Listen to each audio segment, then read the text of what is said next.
Start. केंद्र में गठबंधन सरकार की स्थापना की प्रक्रिया भारतीय स्वतंत्रता के 3 दशकों के पश्चात शुरू हुई। आरंभिक 3 दशकों तक कांग्रेस को केंद्र में स्पष्ट बहुमत मिलता रहा था, क्योंकि कांग्रेस से लोगों का भावात्मक लगाव जुड़ा हुआ था। इससे किसी अन्य राजनीतिक दल को उभरने का मौका नहीं मिलता था। इसी क्रम में वर्ष 1975 के आपातकाल के पश्चात लोगों ने कांग्रेस के विकल्प को ढूंढना प्रारंभ कर दिया। फलस्वरूप वर्ष 1977 में 5 दलों के सहयोग से केंद्र में जनता पार्टी के नेतृत्व में कांग्रेस के विकल्प के रूप में मिलीजुली सरकार बनी। यह सरकार वर्ष 1989 में चौधरी चरण सिंह के समर्थन वापस लेने के कारण 18 माह में ही गिर गई।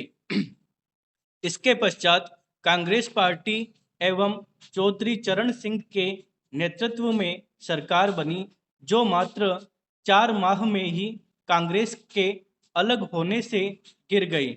इसके बाद वर्ष 1989, 1990 और 1996 में क्रमशः जनता दल, नेशनल फ्रंट, समाजवादी जनता पार्टी, कांग्रेस और जनता दल यूनाइटेड फ्रंट के गठबंधन की सरकारें अस्तित्व में आई, परंतु ये सभी सरकारें अपना निर्धारित कार्यकाल पूरा करने में असफल रही।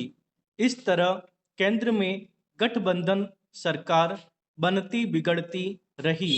इसके बावजूद केंद्र स्तर पर सबसे अधिक सफल गठबंधन एनडीए और यूपीए 1-2 का ही रहा है।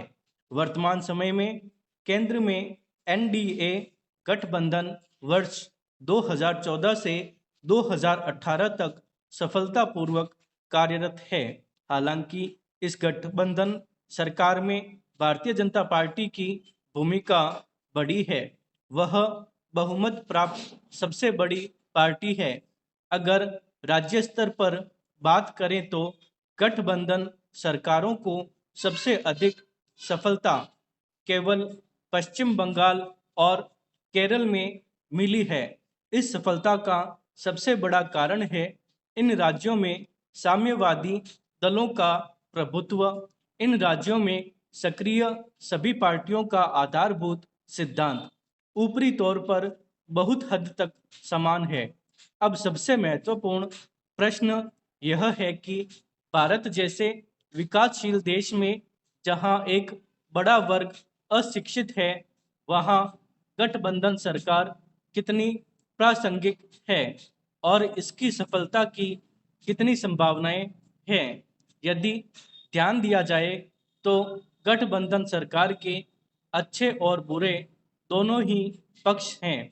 यदि भारतीय इतिहास पर दृष्टि डाली जाए तो भारत में कई बार बहुमत प्राप्त दलों ने ही सत्ता संचालन किया है, लेकिन उनसे जनता को आशातीत परिणाम नहीं मिले।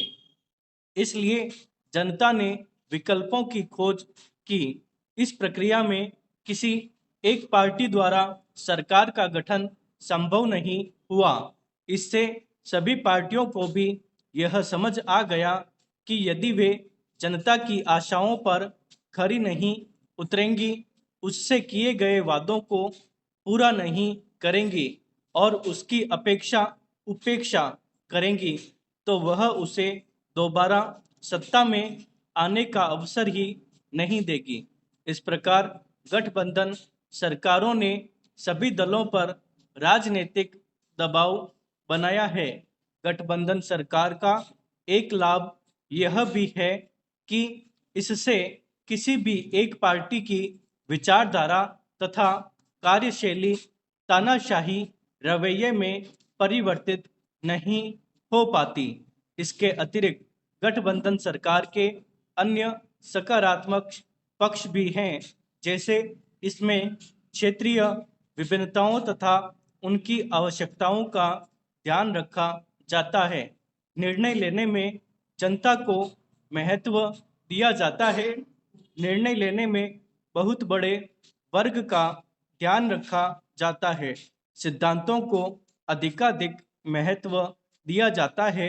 कोई भी निर्णय अच्छी तरह सोच समझकर लिया जाता है आदि। एक प्रकार से गठबंधन सरकार से संघीय प्रणाली को विस्तार मिलता है, जो सराहनीय है। गठबंधन सरकार का एक दूसरा पक्ष भी है, जो इसकी खामियों से परिचित कराता है। सबसे पहले तो गठबंधन सरकार का स्थायित्व हमेशा संदेहास्पद होता है, क्योंकि इसमें विभिन्न मतों को अपनाने वाले राजनीतिक दल सम्मिलित होते हैं, जो अपने निहित स्वार्थवश ही आपस में जुड़े होते हैं। ऐसे में कभी भी सरकार के गिरने का खतरा बना रहता है। जैसे यूपीए 2 के शासनकाल में बार बार उसे विभिन्न दलों से समर्थन वापस लेने की धमकी मिलती रही। इसी क्रम में बिहार में वर्ष 2015 में महागठबंधन में बनी कांग्रेस, राजद एवं जदयू की सरकार को देखा जा सकता है, जिसमें जदयू के राष्ट्रीय अध्यक्ष व मुख्यमंत्री नीतीश कुमार ने जुलाई 2017 में महागठबंधन से अलग होकर भाजपा के साथ मिलकर पुनः सरकार बनाई है। इससे कार्यप्रणाली में अस्थिरता बनी रहती है।